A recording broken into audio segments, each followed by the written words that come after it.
Alors coucou, j'espère que vous allez bien et désolée pour la qualité de la lumière qui est pourrie, mais il fait nuit tout simplement. Et d'habitude j'utilise... je peux utiliser la lumière si vous voulez, mais il fait chaud, merde. J'ai pas envie d'utiliser. Bref, je pense que pour cette vidéo, c'est le message qui est important. Pas la qualité de la vidéo, ok?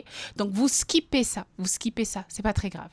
Alors, c'est fou comme ces derniers temps, je réalise qu'avec YouTube, ce qui marche le mieux pour moi, ce sont les vidéos vraiment qui viennent sans que je les ai planifiées. C'est pas possible. Et on va parler de mission de vie et des passions. Parce qu'il y a un gros scam, oui, il y a une grosse fraude avec ce que vous appelez la plupart d'entre vous, vous les humains ici sur Terre, mission de vie. Voilà. Parce que j'en ai entendu des vertes et des pas mûres et pendant très très longtemps, je culpabilisais de ne pas avoir de mission importante à accomplir avant de mourir. Il faut que je sois quelqu'un, il faut que je marque l'histoire de ma civilisation, bla bla bla bla bla bla. Oui, parce que je trouve que la mission de vie, c'est comme ça qu'on la vend en fait aujourd'hui. Limite, si t'as pas accompli quelque chose d'important dans ta famille, si t'as pas accompli quelque chose pour your people, your tribe, your community, ton groupe, ton pays, si on t'a pas donné la Légion d'honneur, t'as raté ta mission de vie. En fait, je dramatise, mais je pense que vous avez tous compris cette problématique avec la mission de vie qui est de croire que ça doit être quelque chose de boum, waouh, feu d'artifice. Et en fait, avec cette vidéo, en fait, je vais donner mon point de vue qui est beaucoup plus simple et je ne suis pas la seule à penser. D'ailleurs, les enseignements de Bachar, canalisés par Daryl Nk, il en parle beaucoup en fait en disant que en fait vous comprenez pas que vos passions ont un lien direct avec votre mission de vie ou vos missions de vie parce que ça peut être aussi plusieurs choses qui vont vous intéresser dans cette vie, dans cette dimension et pas qu'une seule en fait. Tu peux être passionné de lecture, passionné de peinture, et en même temps passionné d'agriculture, par la nature, bref. Bref, voilà. En fait, tu peux avoir d'ailleurs plusieurs passions qui vont déclencher ou générer plusieurs missions de vie aussi. Pour vous dire à tel point que ne vous foutez pas dans une putain de boîte par rapport à cette histoire de mission de vie.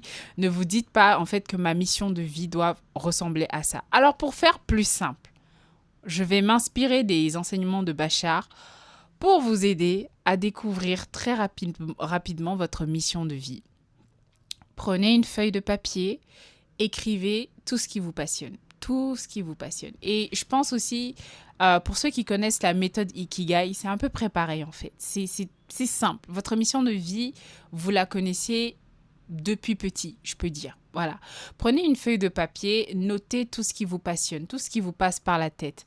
Ne vous mettez pas de barrière. Même si c'est 20 choses, notez-les. Notez-les. Ça, c'est la première étape. La deuxième étape, elle est plus difficile parce que pour beaucoup d'humains, on a été conditionné à croire que on n'a pas le temps. On n'a pas le temps pour nos passions.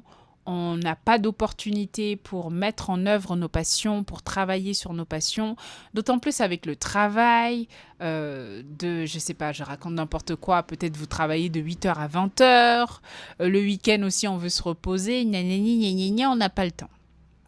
En fait, c'est là le problème. Et c'est là où beaucoup de gens stagnent sur leur mission de vie, c'est-à-dire ils connaissent leur passion. Vous savez ce que vous aimez, vous savez ce qui vous plaît, vous savez ce qui vous fait vibrer, mais vous refusez de passer à l'action. Voilà. Et attention, je ne suis pas en train de dire qu'il faut nécessairement quitter son boulot.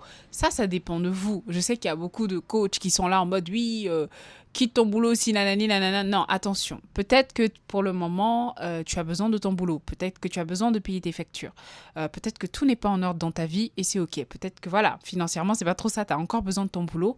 Mais le week-end ou les jours de repos, c'est là où je vais vous casser un petit peu les pieds. Il faut utiliser ce temps libre, en fait, pour travailler vos passions. Alors, quand je dis ce temps libre, ce n'est pas nécessairement toute la journée.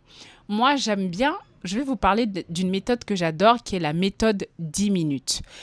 10 minutes, 10 minutes, même 10 minutes par jour pour vous focaliser et travailler vos passions, ça peut tout changer. 10 minutes d'agriculture, 10 minutes de jardinage, 10 minutes de peinture, 10 minutes de musique. Je ne sais pas si vous êtes passionné, je sais pas, par la tech, 10 minutes de tech ou vous trouvez des cours en ligne aussi. Un cours en ligne que tu peux acheter, un paquet, tu vois, un paquet de cours que tu peux acheter sur le sujet qui te passionne. 10 minutes de lecture sur un livre, justement, qui parle de tes passions. Like, vous n'êtes pas obligé de... Parce que, en fait, il faut qu'on déconstruise aussi cette idée qu'on a du temps. Parce que le temps aussi peut être un obstacle face à notre mission de vie et face à nos passions. Mais vous devez apprendre à être ami avec le temps. Comment est-ce que je peux m'allier avec le temps pour m'investir plus dans mes passions afin justement de raisonner avec ma mission de vie? Ça peut être 5, j'ai dit 10 minutes, ça peut être 5 minutes. Si vraiment, vraiment, vraiment, vous voulez me balancer à la figure après cette vidéo que vous n'avez vraiment pas le temps, ben 5 minutes. 5 minutes. Et vraiment, voilà. Donc, 5 minutes. Et surtout, ne culpabilisez pas parce que je vois aussi l'ego qui vous dira « Ah, mais 5 minutes, c'est rien. » Non, non, non, non, non, non, non, non. Vous êtes le créateur de votre réalité. Être le créateur de sa réalité, c'est ce sur quoi je me focalise, je l'amplifie. Je l'augmente. Donc, 5 minutes par jour, c'est puissant. C'est ce qu'on ne nous apprend pas à l'école. C'est ce qu'on ne vous dira jamais à l'école. 5 minutes de ta vie par jour, c'est très puissant. Avec 5 minutes, tu peux créer quelque chose de nouveau. Avec 5 minutes par jour, tu peux créer une nouvelle réalité. Avec 5 minutes par jour, tu peux créer une nouvelle version de toi-même. Et tu fais un pas vers tes missions de vie. Mais après, là, c'est que du blabla, tu vois. Parce qu'il va falloir passer à l'action. Là, je vous parle, j'essaie de vous motiver. Mais si vous ne passez pas à l'action, vous n'allez pas comprendre le sens de cette vidéo. Ok? Donc, c'est tout ce que j'avais à vous dire. Sur ce, je vous embrasserai très fort et on se dit à très bientôt pour d'autres vidéos. Allez, ciao!